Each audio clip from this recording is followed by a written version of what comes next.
Olá, queridos. Nesse vídeo eu quero falar com vocês sobre o capítulo 1 e o capítulo 2 do livro de João. No capítulo 1, o livro começa dizendo que no princípio era o Verbo, e o Verbo era Deus, e o Verbo estava com Deus. Ele estava com Deus no princípio. Tudo foi feito por ele e sem ele, nada do que foi feito se fez. Ele era a vida e a vida se tornou a luz para os homens, né? No capítulo 2, nós temos ali as bodas de Caná, a transformação da água em vinho.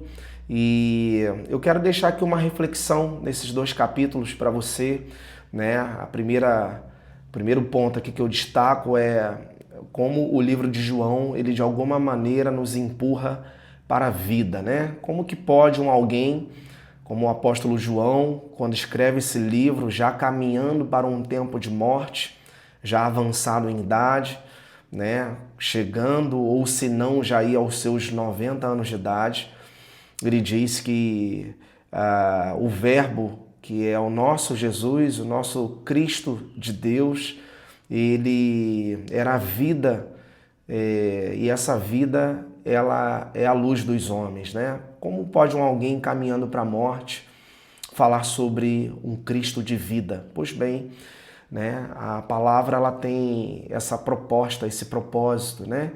De fazer com que todos nós, onde a cada dia em que acordamos, que de fato estamos caminhando para um tempo de morte, né? Cada dia que passa é menos um tempo, é menos um dia de vida que nós temos. E o tempo todo o livro de João ele vai enfatizar sobre a importância da vida, né? Isso quer dizer para mim e para você que se temos Cristo como não só Salvador da nossa vida, mas também como Senhor das nossas vidas, existe uma proposta da parte dele com que vivamos da melhor maneira possível nessa terra, né?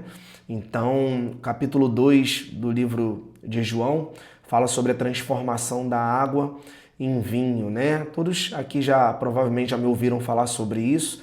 Sabemos bem que o contexto ali era um contexto de preocupação, de tristeza, e que a questão aqui nunca foi a transformação da água em vinho, mas o que essa transformação traria de forma didática para a vida do ser humano dentro de uma história que são as bodas de Caná. Aquela transformação da água em vinho é literalmente, né, o símbolo da vida num contexto de alegria, porque o vinho ele aqui representa a alegria, né?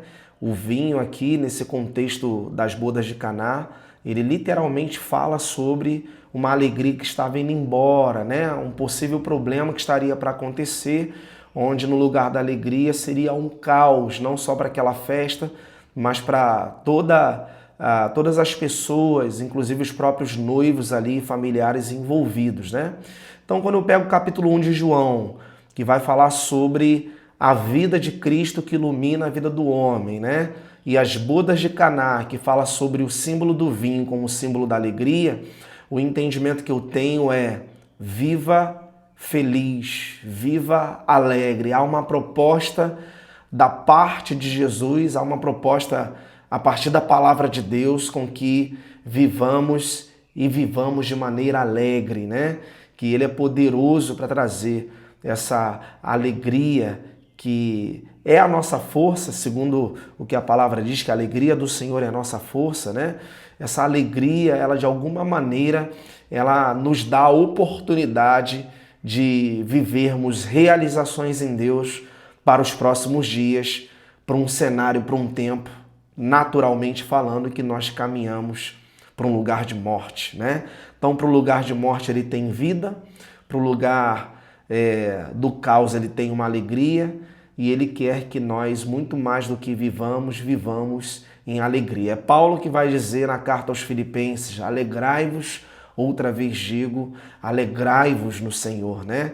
Então há uma alegria proposta da parte do Senhor para mim e para a sua vida, e é essa alegria que você não pode deixar se perder. Pense nisso, Deus abençoe sua vida por essa palavra. Fiquem na paz e até o próximo vídeo.